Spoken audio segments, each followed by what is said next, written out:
Okay. All right, guys. Welcome to Kindle Mojo. This is Tama.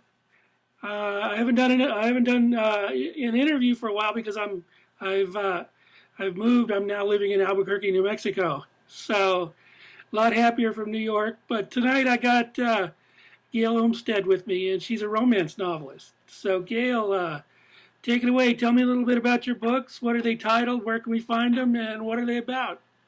Okay. Well, my first book was Jeep Tour, and it's a romance. The tagline is "The road to romance can get pretty rocky," and it's based in Sedona, Arizona, with red rocks and blue skies, and it's a love story about a woman starting over. She decides after a chance meeting with a very sexy tour guide in Sedona that might be a good place to begin. So she moves out from the Northeast, kind of where I am, out to Sedona, and starts this affair, a romance, a relationship, basically, with this tour guide. And where are you right now? Where are you calling me from? I'm in Western Massachusetts. Yeah, I'm sorry. Say again. Western Massachusetts? Okay, so what made you pick Sedona, Arizona, as a backdrop for your first book? It was just a fluke. My family and I went out there on vacation, and although I didn't meet a sexy tour guide, I started thinking how easy it would be in a place like that to just decide to start over, to just chuck everything and start over if you met the right person, and that stuck with me for a while. So that's an interesting. That brings up an interesting question for a lot of writers. A lot of writers often write about places that they're not located at, or that they're even unfamiliar with. So how did you get past that? Well, I'd gone out there the first time and had a lot of ideas. I did some research, and then before I was really getting into detail about where she was living and kind of the lifestyle about being out there, I went out again, interviewed some tour guides, and interviewed some people, drove around the streets, and tried to get a sense of what it would feel like to really relocate there. And I've talked to tour guides that do this, that do the Jeep tour right through the desert, and some of them said, you nailed it. You got a really good description of kind of the relationship they have with the tourists that come out there and the different things that can happen. Okay, so how did you settle on your genre of romance in the first place, then? I've always been a romantic. I think that there's a lot of romance in everyday situations. I don't think it's necessarily something reserved for the very young, although my second book is about a much younger character. She's barely out of her teens at the beginning of the book. So I went back a few years to try to recall what that was like, to a very different type of relationship, obviously, when you're, barely 20 versus into your 30s. So. Okay, so if I had to pin you down to a specific genre, romance, within that romance, what would you? Within that genre, what would you classify your novel as? Really, just contemporary romance. Because we refer to it as women's fiction. Chick lit? Oh, sorry? Chick lit? I've been told by chick lit authors that I really don't quite fit in, although most of them are very supportive and have given me lots of good suggestions of marketing, and I feel like I'm on the fringe of that group. But chick lit tends to be, I think, a little bit, there's generally more humor, although I think with both of my books so far, there's humor in the dialogue and the conversations. It's not billed as really a romantic comedy. Either of them are. So the chick lit authors tell me no, I'm more women's fiction. Okay. All right, fair enough. So describe to me a little bit about your process. You're sitting there with your third novel. You're on page 1, which is blank. Where do you go from there? I generally have an idea in mind of the characters. And then as I start writing, the character just basically tell me their story. At the beginning of the writing process, I really don't know where things are going to end up. With me, I didn't know, would the main character end up with the tour guide, somebody else, maybe nobody at all? I really had no idea until I was maybe 3/4 of the way in. Then it was very clear what should happen, or what I felt should happen. So I have a basic outline in my mind of a certain event, but the way people react to them is always a surprise, and that's what I love about it. So you're more of an organic writer. You sit down and you just start writing. That's Yes. okay. You don't do outlines, that kind of thing, or character studies, that kind of. I have a good idea. Before I start writing my main characters, I have a really good sense of their voice, and that's probably my favorite part about writing is dialogue, and I've been told that my dialogue is very realistic. It's kind of snappy. It moves along at a fast pace, and I think that's such a huge part of storytelling is listening to what people are saying and how they're reacting to things. That's interesting you say that because about half of my books, half of the book is dialogue in itself, and as a tool, when you use dialogue, what's the most important aspect of dialogue that you see as far as writing? To me, I think if you read it out loud and it sounds stilted, it doesn't sound like people speak. I think you have to be willing to throw in, slang expressions or, profanity. I mean, because that's how people respond to things when things happen. And I think I read it out loud and kind of do the voices in my head and then say them out loud just to make sure that it's real. Otherwise, it just doesn't sound. That's interesting. Let me rephrase as far as what. Do you use it more to move the story along or to develop the characters or a little of both, maybe? Both. Certainly to move the story along, because the way people react is and they talk about what they're going to do next or how they felt about it. I think that helps them move things along. And that's the kind of story that I like to read is a lot of I also write in the first person. With both my books so far, it's told primarily on the point of view of the main character. And I'm trying something new in my third book, although it's the point of view of the main character first person. There's a lot of input from another main character. We were talking about location and writing. So yes. How important is it for you to be in the spot, like to be in Arizona while you're writing about Arizona? For that one, it was because it was such a unique location, and I think so many people, at least the ones I've talked to, have very vivid memories of being there. So I wanted to get it right because, again, in Jeep Tour, Sedona is it's almost like another character. In my second book, like I said, the location was really secondary. They could have been, and they were in some. It's a rock and roll love story. So this young woman falls in love with a kind of a struggling band member who then hits it big, and they're traveling and they go from kind of third-rate hotel or motels to 5-star hotels, and in the process a lot of things change between them. But again, for that book, the cities were really secondary.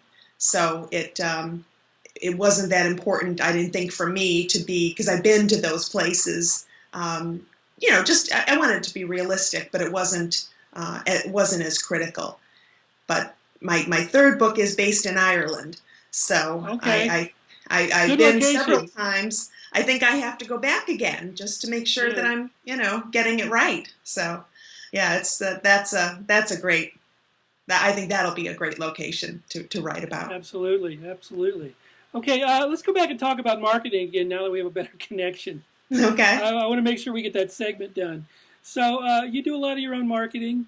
Yes. And let's talk a little bit about that. You don't do it all on your own, though. You have help, right? No, yes. Through, like I said, through Book Trope, there is a team. We have a creative agreement between all of us on the team. So I do have support, trying to get advanced reader copies out to different bloggers, trying to get reviews in as quickly as possible. Getting, I'd like to do. I've done some readings locally. I'd like to do more, of those at bookstores or libraries or whatever. But you can't just go on Facebook and say, buy my book, buy my No, you book. Oh, can't. by the way, buy my book, Well, let's right? talk a little bit about the readings. How do you go about setting up one of those? I just literally picked up the phone and said, "Hi, I'm a local author," or I've walked in with a style, a pack of books and said, I'd love to meet some of your customers sometime, and this is the genre, and most of them say, "Okay, well, I'll get back to you," or they have a 6-month waiting list. But Right. I've been able to get into a few places, and it's good. It's I think it's a good way to see what you're reading, what you've written, how it resonates with potential viewers or readers, maybe listeners someday if I do the audio version. That sounds great. Right. Yeah. No, it's good. Some of my books have done pretty well on audio. Mm. It was interesting.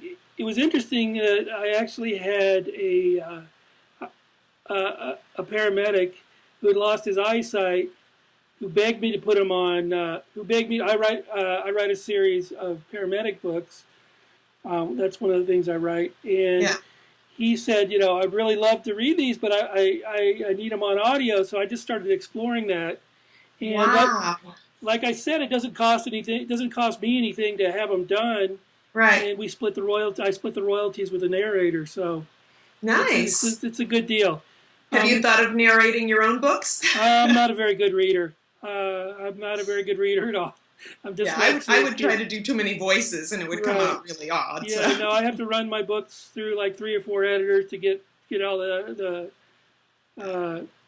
get all the mistakes out of them before. Right. Oh, definitely. Yeah, and fortunately, I have a couple of really good editors. I've made friends with over the last like 10 years or so. Okay. So let's talk about editing. How do you go about your editing? What's your editing process? My first draft is just a mess. I wrote my first book. My husband bought me the Dragon software, the voice activated software, because Right. I'm a slow typist and my handwriting is horrible. So my only option was to use this voice activated software that he bought for me, and it made all the difference. I struggled through the first 10,000 words, and all of a sudden, after I got this software and I could just speak into my microphone, the rest of the book wrote itself. It took months, but it was wonderful. So you dictate your books to the computer. Pardon me? So you dictate your books to the computer, basically. Well, I did my first one that way, and that made, like I said, that made a big difference. But I don't even try to think about editing the first until I want to get the story down, and I Right. want to make sure that there's no big, gaping holes in the plot. I want to make sure the characters are important and authentic. That's probably my biggest issue. Is I Yeah, want them to be authentic. people say So- that about 90% of writing is editing. So Oh, it has to be. It Yeah. has to be. Yeah, again, the first book, you make all the, you don't know what the process is going to be like, and I remember when my editor said she wanted this whole section from the book gone, I was crushed. I felt like, how can you say that? That's so important. Then you sleep on it and you think about it and you share it with some people, and they're like, yeah, she's right. So, yeah, I'm more focus now for the editor that's on my team at Book Trope. I'm more focused on them getting just the inconsistencies wrong. If the way, if you write out a number, do you use the actual numerals? Do you say AM, PM, uppercase, lowercase? I want it to be consistent, because I think even though people don't maybe realize what they're seeing, but there's something off and they kind of know it. So those are the things I look for editing. that's true. Yeah. Now, How many drafts did you go through on your first novel? Oof. 6 or 7, maybe. Okay, That's not very many, or that's not very many for a first novel. I mean, I don't oh, think so. But yeah. so on your second one, how many times did you think you? How many drafts do you think you did? More, because the second book was a little bit more um, challenging, just because of the scope. Jeep Tour took place over a period of 1 year, and it really involved 3 main characters. Guessing at Normal took place over about 18 years, and there was a lot more character development. So I can't even think of how many different drafts. A couple times I printed it out and put them in loose leaf notebooks just so I could take chapters out and move them around or do whatever before the editor ever saw them. So what I'm getting at is it's a longer process than most people give it credit for, right?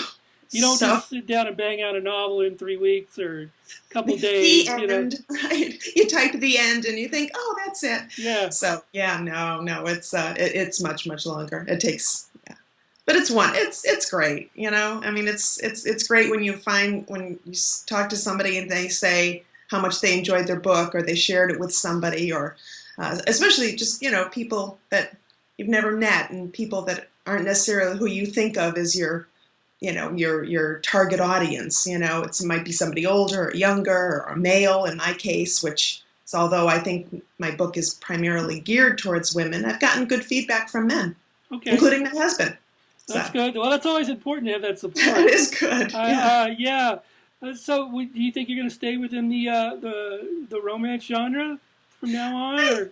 I think so. I think if I made the switch after, I have books 3 and 4 in my head, and book 3 is maybe a third done on paper. It's about 30,000 words right now, work in progress.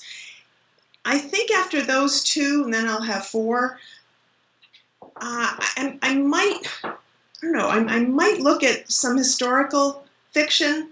I don't know, I have a couple time periods in my head that I thought would be possibly interesting to develop some characters around. And although I still think it's going to be a romance, even if it's based in, another time frame, another era. Yeah, okay. No, if you look at, so I was just wondering, some authors like to be all over the place, myself included, and some people like to stay in one genre. Yeah.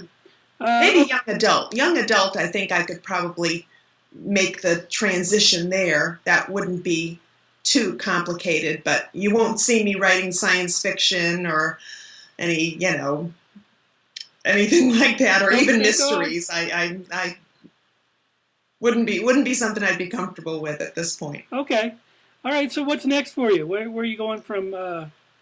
Like I said, I'm writing. It's a sequel to Jeep Tour, but it's based, like I said, this time it's based in Ireland, and the characters have made some changes from the time that the first book ended. So I think there'll be some, kind of old favorites will come back, but then there's a lot of new characters in there too. And of course, it's going to be based in Ireland. So how great is that? Now, when you're writing, do you keep your audience in mind, thinking, I have a lot of people that want to see a particular character that they want to see more of, or how do you cater to your audience, or do you just write for your own? Well, I try to write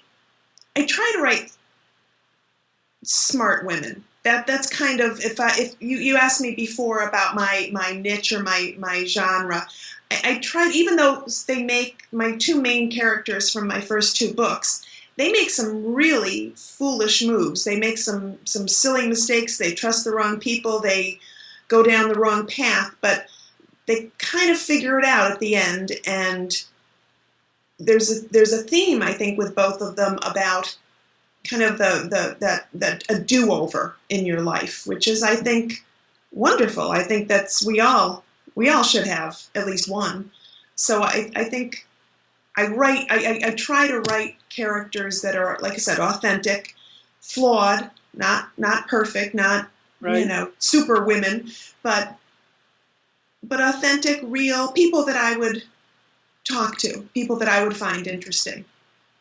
So I think of those types of things when I write. I want it to be real. I don't want, it's not, even though it's romance, it's not give up everything for the, a handsome face or something like that. They're much more grounded. Ultimately. Have you had some of your readers identify with your characters? I mean, like there was one time I had one of my characters just on a whim. I had him do something so incredibly stupid that I figured it wasn't going to be believable. And then when I left, I decided I'll leave it in there. And then someone writes me and says, "Oh yeah, I did that once." And I'm thinking, okay. So, do you get much feedback from your actual readers? I mean, in this day of social media. I do. Yeah. I had one. In fact, it kind of surprised me. I had in my first book, like I said, she does something very impulsive. She decides to chuck everything and move to Sedona based on, really just a kind of a chance meeting. But she was at that point in her life that I think it would make sense under the right circumstances for the right person. But I actually had a reader tell me, she said, "I just wanted to slap her." And I thought, and how did that make you feel when you slap her? But I talked with some of my colleagues, and they said, "That's great. You really struck a chord. Exactly. You resonated with them." Because my first thought was like, "Oh, why would you want to slap her?" But she just thought she had done something so foolish, and she wanted to knock some sense into her, and that's a good thing. I guess. It is. When you can elicit that that kind of reaction from a reader, that's always good. Right. Okay. So about how many hours a day or how often do you write? I try to write every day. Sometimes that means just reading over what I wrote the day before. I'm a full-time college professor, and I've got a full-time family. So I don't get hours a day to spend. But whenever I can, carve out, if I have a few hours or 2 or 3 hours, I'll sit down and work on a storyline or write some dialogue or write a few scenes I've been thinking about.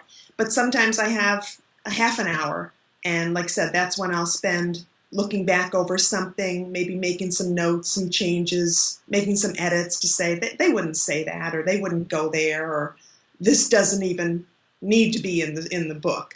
So it varies. I just had the summer off. That's one of the perks of being in academia, and so I get more writing done in the summer and breaks certainly. But I try to carve out some time, and then it gets easier. What do you teach? Marketing. Okay. Well, that gives you a good step up. Well, you'd think so, but yeah. And consumer behavior is a favorite kind of subtopic of mine. What I'm getting at is that most writers, including myself, have full-time other jobs, and they don't have hours upon hours upon hours to sit down and write. Right. And I'm just wondering how you cope with it. So what I'm taking away from this is that if you could sit down for 10, 15, 20 minutes at a time, an hour, every day, it keeps you in that mode to write. It does, and it gets you thinking, and then sometimes as I'm driving or sometimes as I'm doing something else, I think, oh, I want to see my character. I want to have them talk about this, or I want to introduce, this type of situation, or have them go someplace and meet somebody new or whatever. So I write things down. I have notepads everywhere. I just make little scribble marks, and sometimes I look at it the next day and say, "What does this say? I have no idea. I can't read it." I know, but a lot of times I fill up the memory of my phone with the voice recorder on with notes and stuff. Oh, okay, yeah. I try to type in, but no. Yeah, but I mean, how do you deal with it? With all of a sudden you get a flash of inspiration. You're in one of your classes. I mean, how do you deal with that? I have to admit I know it happens. If my dean heard me say this, I'd probably be in trouble. But I have during classes sometimes actually gotten an inspiration or the way a question a student would ask or whatever. I'll scribble down on something on a sheet of paper and remember it later. Can I show you the cover? Absolutely. All right. This is Jeep Tour. This was my first, like I said, the tagline Hold is it the up a road. little bit. Hold it up a little bit. Okay. A little the road higher. to romance. There you go. Yeah, pretty rocky. Okay. That's Jeep Tour. That's our main character there, and somebody. Maybe it's the tour guide. We don't know. Okay. And then my second book is Guessing It Normal. Okay. A rock and roll love story. So you've got a couple there, and then you've got a guy going off in the distance with his guitar. So who does your cover art? Brenda Gonnett does it. She's a lovely, lovely woman. She does a nice job designing, and we just spoke today. She's ready to have a baby. So she's going to be back in January full time, and I've given her some ideas about book 3 and what I'm going to be looking for. So she gets me, it's nice. She kind of knows what I'm going for. It's not a chick lit cover. It's not a serious, fiction, but it's somewhere in between. Okay, I get asked this all the time because people they're kind of curious. But how important is the cover art to your story? I think the cover is really important, especially now with people getting so many options on Kindle, and they're literally matchbook size covers. It's really got to tell something, either be intriguing enough. The title, I think, is important. The cover is important. People do judge books by their covers. Absolutely. Obviously. So yeah. It has to be. I think the worst thing I would feel if somebody said, "Oh, I read your book. I was thinking it was going to be like this, and instead it was like this." I wanted it to be, reflect the type of book that it was. Yeah, I got to tell you, I can't trust my cover art to anybody but me. So I do. Okay. Yeah. So, all right. So, where can we find you on the web? Well, I have my Facebook page is certainly Gail Omsted author, is where I spend a lot of my time trying to communicate with people. But on Amazon, I've got an author page. Again, Gail Ward Omsted author. Sometimes I use my middle name, which is my maiden name, but kind of go back and forth. But the easiest way to reach me is on email, because I'm on email all the time, and it's just gwomsted@gmail.com. And I get back to readers right away. I love when I get an email from somebody that says, "I read your book and I really liked this," or even the ones that say they didn't like it so much. That's okay, because it gives me, they cared enough to write, and that's a big thing. True. Now, I haven't looked at your reviews. Have you gotten any bad reviews for your? And how do you deal with that? I haven't gotten any 1-star reviews. I think for Jeep Tour, there were a couple of 3-star reviews. But then when you read what people write, I look at 3-star and I'm crushed, because I'm thinking, oh, they hated my book. Well, wait till you get your first 1-star then. So I, the ratings, I think, are important. Obviously, you have to have the ratings. But I like to read what people. Even the woman that said she wanted to slap my character, I think she gave me 4 stars. So, Well, obviously, if you elicited that kind of response in her, yes, she must have been really deep or enjoying the book. She had to have been, and cared enough to write a review. So yeah, but no, I've never gotten anything really. One woman said about my first book, she said, "I liked the writer more than I liked the story." She thought that my humor was not, she said, I wasn't cliche ridden, so that was good, and that I had a really good tone. She just didn't relate to the main character and to the struggle she went through. She just thought I could do better. So I'm trying to figure out who she is, because her name on the Amazon review is, it's hard to find out who she is, because I'd love to send her. Amazon's very guarded with that, Yes, they're very, very guarded with that. So no, and you never want to go back and say, well, why didn't you like it? You can't do that. You just have to go on to the next one and hope that absolutely, somebody else will read it. That's one of the hard things to to get you really do have to have a thick skin if you want to do this. So Yes. and Yeah. no matter how good it is, there are gonna be people that don't like it and Sure. are gonna voice that. So it's just one of those things. I do.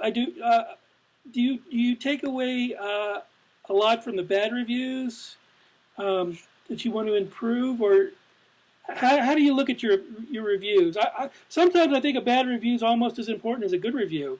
Oh, I do too. I do too. Like I said, I haven't gotten any like really bad ones. The one that stuck with me though is the woman that said, I liked my style. I found her, she humor. She just didn't connect to the story, and there's nothing you can do about that. Right. I mean, Right. or people say to me, the women that I see online, kind of my writing community, they'll say, I hate the reviews that start out with, I don't usually like to read romance stories, and and now I know why. It's like then don't read it. Yeah, I mean, I had one reader.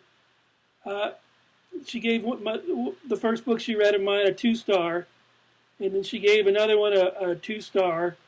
And I finally wrote her back. I said, if you don't like what you're reading, why do you keep reading my stuff? Yeah, well, you wonder. Sure, sure. I mean, I understand. I appreciate that you're trying to give it another opportunity, but if you don't like it, and I can accept that. I mean, yeah, not everybody's going to like romance. Not everybody's going to like, street fiction. Not everybody's going to like science fiction. Right, right. And some characters you just connect with, and the storyline, and I mean it's like that for us as writers certainly, but as readers as well. Some stories are just memorable and right. They stay with you. The characters do, and others, you look and you think, did I read this already? I can't remember, because they just right. don't connect. That's right. the worst, I think. That you don't remember whether you read it or not. So I haven't got anybody say that yet to me. So well, that's good. That's always a good thing. I know. Okay. I'm hoping. So what do you do?